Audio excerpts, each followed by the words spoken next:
किसी समय की बात है जब पृथ्वी पर हर रहस्य और जादू के अपने स्थान थे और हर कस्बे, गांव और नगर में ऐसे कई व्यक्तित्व थे जो अपनी चमत्कारी शक्तियों के लिए मशहूर थे। उन रहस्यमयी शक्तियों में से सबसे प्रमुख और अद्वितीय था अर्जान, एक जादूगर जो अपने युग का सबसे बुद्धिमान और चतुर व्यक्तित्व था।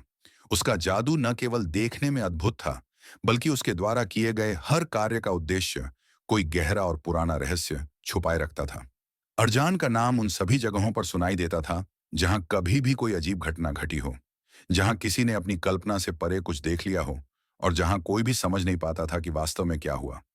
वह एक अद्वितीय जादूगर था जिसने न केवल अपनी शक्तियों से कई लोगों को मोहित किया था, बल्कि कई बार अपने साहस और बुद्धिमत्ता से ऐसे रहस्यों का हल भी निकाला जिन्हें सुलझाना असंभव समझा जाता था। अर्जान का जन्म एक छोटे से गांव में हुआ था जो अदृश्य और रहस्यमय था। उसका परिवार साधारण था, लेकिन उसके भीतर कुछ विशेष था।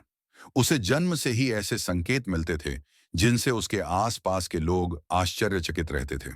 जैसे ही वह छोटा था, वह हवा से खेलता, पत्तियों को अपने इशारे से घुमा सकता था और किसी भी वस्तु को बिना छुए हिलाने की क्षमता रखता था। गांव वाले कहते थे कि उसे किसी देवी या देवता का आशीर्वाद प्राप्त है, लेकिन अर्जान की मां सर्विका जानती थी कि उसका बेटा केवल एक साधारण बच्चा नहीं है। वह जानती थी कि उसका बेटा भविष्य में एक महान जादूगर बनेगा। अर्जान ने अपनी जादू की कला की शुरुआत बचपन में ही कर दी थी। वह किताबों और प्राचीन ग्रंथों का अध्ययन करता था और पुरानी कहानियों में छिपे जादू और रहस्यों को जानने की कोशिश करता था। सर्विका ने उसे सिखाया था कि सही ज्ञान और सच के प्रति निष्ठा ही जादू की असली शक्ति है। लेकिन अर्जान का जीवन केवल अध्ययन और साधना तक सीमित नहीं था। एक दिन जब वह वन में भ्रमण करने गया, तो उसने एक पुराना और अजीब सा ग्रंथ पाया।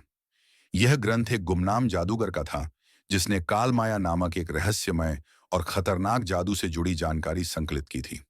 अर्जान को यह ग्रंथ ऐसा प्रतीत हुआ जैसे इसने उसे एक गहरी और रहस्यमय यात्रा पर भेजने का संकल्प किया हो।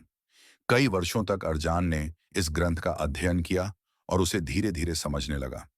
वह जानता था कि इस ग्रंथ में जिन जादुई शक्तियों का उल्लेख किया गया था, वे न केवल शक्तिशाली थीं, बल्कि उनके परिणाम भी बेहद खतरनाक हो सकते थे। इस ग्रंथ में एक विशेष मंत्र था, काल माया, जो समय और अंतरिक्ष की सीमाओं को पार करने की क्षमता रखता था। कहा जाता था कि यह मंत्र किसी भी व्यक्ति को अपने समय और स्थान पर अनंत नियंत्रण दे सकता था, लेकिन इसके दुष्परिणाम भी अत्यंत भयंकर हो सकते थे। अर्जान ने अपने अनुभव और ज्ञान का उपयोग करते हुए काल माया मंत्र को धीरे धीरे समझने और आत्मसात करने की प्रक्रिया शुरू की। वह जानता था कि इस मंत्र को साधारण इरादे से नहीं किया जा सकता था और इसका उपयोग केवल विवेक और अच्छे उद्देश्य से ही किया जा सकता था। लेकिन उसकी यात्रा में एक काला मोड़ तब आया जब उसने महसूस किया कि कोई और भी इस मंत्र की तलाश में था। यह काला जादूगर विनकर, जो अपनी शक्तियों के लिए कुख्यात था, अर्जान की खोज में था।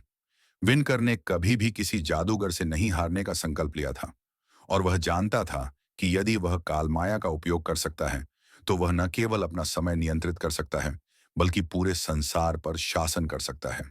विनकर का पीछा करते हुए अर्जान ने अनेक जादुई चुनौतीपूर्ण रास्तों का सामना किया। वह कई बार अपनी जान को जोखिम में डाल चुका था, लेकिन उसने कभी भी अपने उद्देश्य को नहीं छोड़ा। अर्जान ने अपनी सूझबूझ से विनकर के कई जादू से बचने का तरीका ढूंढ लिया था और उसने यह साबित कर दिया कि किसी भी जादू की शक्ति से अधिक महत्व उसकी समझ और चतुराई का था। अर्जान ने आखिरकार विनकर को एक स्थान पर घेर लिया और उसे चुनौती दी। वह जानता था कि अगर उसे कालमाया का सही उपयोग करना है, तो उसे विनकर को हराना ही होगा। विनकर ने अपने शक्तिशाली मंत्रों का प्रयोग किया, लेकिन अर्जान ने अपनी बुद्धिमत्ता और जादू की समझ से विनकर की योजनाओं को विफल कर दिया। एक निर्णायक संघर्ष के बाद अर्जान ने विनकर को मात दी और काल माया का जादू उसे पकड़ने में नाकाम रहा।